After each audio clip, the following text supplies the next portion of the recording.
जी हाँ दोस्तों, अभी तक जो पानी लद्दाख के ग्लेशियर्स में से बह के इंडस नदी से होते हुए पाकिस्तान चला जाया करता था, अब उस 90 मिलियन लीटर पानी को लद्दाख के लोगों के लिए यूज किया जाएगा। आप क्लियरली यहां पर देख सकते हो पूरे प्रोग्राम में ये जो पानी को डाइवर्ट किया गया है, सबसे इंपॉर्टेंट चीज ये है कि यहां पर एक रुपया खर्च नहीं किया गया। बिना एक रुपया खर्च किए किस तरीके से रिसोर्स को डाइवर्ट किया गया, किस तरीके से बिना डैम बनाए 90 मिलियन लीटर पानी भारत के खेतों तक पहुंचाया जा रहा है बजाय पाकिस्तान के अंदर जाने के। अगर आप इस तरीके के इंजीनियरिंग मार्वल के अंदर इंटरेस्टेड हो तो दोस्तों ये वीडियो काफी इंटरेस्टिंग आप लोगों के लिए होने वाली है। हर एक चीज को मैं शुभलिंग चौहान डिटेल में आप लोगों के साथ में चर्चा करूंगा, बट उसके पहले अगर आपको यूपीएससी सीएससी की तैयारी करना है, इंडिया के टॉप एजुकेटर से अनअकैडमी के ऊपर पढ़ना है, it's the right time. You can join us, you can use the code SRC10। SRC10 code का यूज करने के बाद में अनअकैडमी की सब्सक्रिप्शन पे आपको 30% तक का डिस्काउंट डायरेक्ट अवेलेबल हो जाएगा, जहां पर आपको हमारे top educators comprehensive UPSC CSC की तैयारी कराएंगे। Study material, one on one mentorship, test series, सब कुछ आपको मिलेगा मार्केट के सबसे कम रेट के अंदर। तो अगर आपको अनअकैडमी के ऊपर जुड़ना है, अभी आप जाओ अनअकैडमी को सब्सक्राइब करो। चलिए दोस्तों समझने का प्रयास करते हैं यहां पे क्या हुआ है। देखो, लद्दाख जो है ना वो एक कोल्ड डेजर्ट है, यहां पर बारिश नहीं होती। बारिश ना होने के कारण यहां पर जो लोग हैं वो डिपेंडेंट हैं बहुत ही कम अमाउंट ऑफ वाटर के ऊपर, जिसकी वजह से क्रॉप की यील्ड भी कम होती है, इकोनॉमिक एक्टिविटी भी कम होती है, और जो किसान हैं वो सबसे ज्यादा परेशान लद्दाख के अंदर रहते हैं। पर आप सोच रहे होगे ऐसा क्यों, जबकि लद्दाख रेगिस्तान नहीं है किसी राजस्थान के अंदर थार डेजर्ट की तरह, जबकि एक कोल्ड डेजर्ट है जहां पर ढेर सारे ग्लेशियर्स हैं।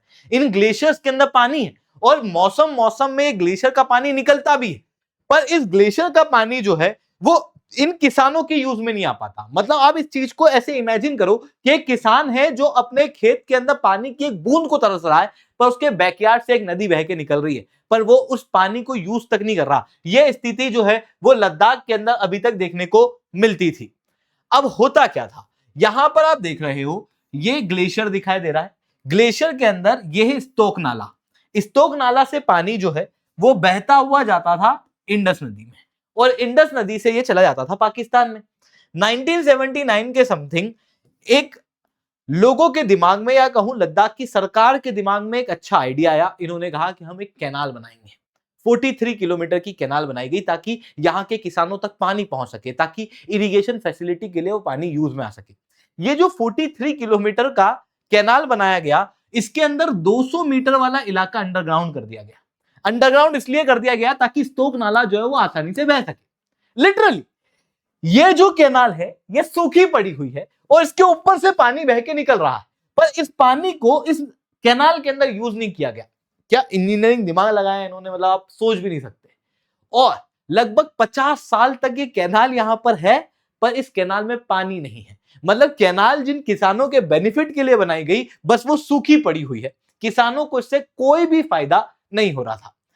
अब आप कहोगे कि हो सकता है इंडस रिवर ट्रीटी के कारण ये हो रहा हो, क्योंकि इंडस रिवर ट्रीटी क्लियरली कहती है कि इंडस, झेलम, चेनाब जो है वो पाकिस्तान की होगी और बाकी ये जो 3 नदियां हैं ये इंडिया की होंगी। पर आप फिर से इस इंडस ट्रीटी को याद करो। ट्रीटी के अंदर ये कहा गया था कि बिना पानी को रोके आप एग्रीकल्चर अगर करना चाहते हो तो कर सकते हो, आप बस फ्लोइंग वाटर का यूज करना चाहो तो कर सकते हो। इसी ट्रीटी के अंदर यह भी कहा गया था कि आप बड़े डैम नहीं बनाओगे बट रन ऑफ डैम बना सकते हो, मतलब चलते पानी से इलेक्ट्रिसिटी क्रिएट की जा सकती है। यानी कि इरिगेशन फैसिलिटीज के लिए इस पानी को यूज किया जा सकता था, बट उसके बावजूद भी 1979 के अंदर इस पानी को यूज नहीं किया गया। ये पता नहीं कुछ इंजीनियरिंग दिमाग जो है वो इन्होंने लगाया। अब रिसेंटली क्या हुआ, जो लेफ्टिनेंट गवर्नर है इस समय लद्दाख के, क्योंकि लद्दाख एक यूनियन टेरिटरी है, तो वहां के जो लेफ्टिनेंट गवर्नर है विनय कुमार सक्सेना, वीके सक्सेना, उन्होंने इस जगह पे जाके मुआयना किया और उन्होंने अपना सर गुजा लिया कि भाई क्या कर रहे हैं ये लोग। और फिर इन्होंने लिटरली कहा कि काम करते हैं, ये जो स्टोक नाला है इसका पानी कैनाल में पहुंचाते हैं, और इसके लिए कोई बड़ा डैम नहीं बनाया गया, कोई करोड़ों खर्च नहीं किया गया, एक सिंपल सा इंटरवेंशन किया गया। जेसीबी बुलाई गई, जेसीबी से खुदाई कराई गई और उसके बाद स्टोक नाला का पानी नीचे कैनाल तक पहुंच गया। अब ये जो पानी है ये इस कैनाल में आ चुका है, और इसकी वजह से जो पहले वो जमीन हुआ करती थी जहां तक पानी नहीं पहुंच पाता था, आप इस मैप के अंदर देखो, ये स्टॉक नाला जा रहा है, ये अंडर वाटर अंडरग्राउंड कैनाल जा रही है, और यहां पर वो जमीन है जहां पर पहले पानी नहीं पहुंच पाता था। अब क्योंकि ये लिंक हो चुके हैं तो ये पानी जो है वो यहां पर बड़े आसानी से पहुंच पा रहा है लोगों के पास तक और लोग जो है वो उसको यूज कर पा रहे हैं। ये जो पूरी कैनाल है, इस कैनाल को कहा जाता है ईगू स्वे कैनाल।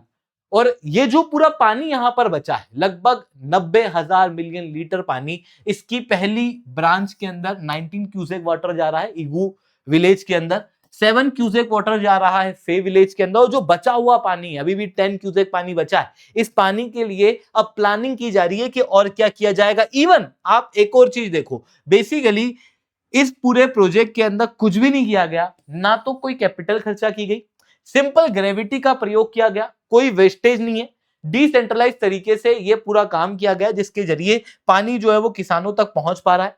और इसके जरिए एक नंबर देखो आप, 1000 एकड़ जमीन तक पानी पहुंच रहा है। 12 विलेजेस अब पानी प्राप्त कर पा रहे हैं। 90 मिलियन लीटर तक का पानी जो है वो यहां पर पहुंच रहा है। और सबसे मजे की बात कि इस पानी के पहुंचने से एग्रीकल्चरल एक्टिविटी इंप्रूव हो रही है, यील्ड इंप्रूव होगी, और उसके जरिए सोशियो इकोनॉमिक रिवाइटलाइजेशन होगा लद्दाख के अंदर। लद्दाख के अंदर ऑलरेडी एम्प्लॉयमेंट की कमी है, और उस बीच में ये जो कैनाल के अंदर यहां पर किया गया, ये अपने आप में एक बहुत बड़ा बूम है। नॉट जस्ट दिस, यहां पर एक और चीज देखो, ये कोई इकलौता नाला नहीं है जो लद्दाख के अंदर बह रहा है, मतलब ये कोई इकलौता ग्लेशियर का पानी नहीं है जो आ रहा है, और भी ढेर सारा पानी आ रहा है।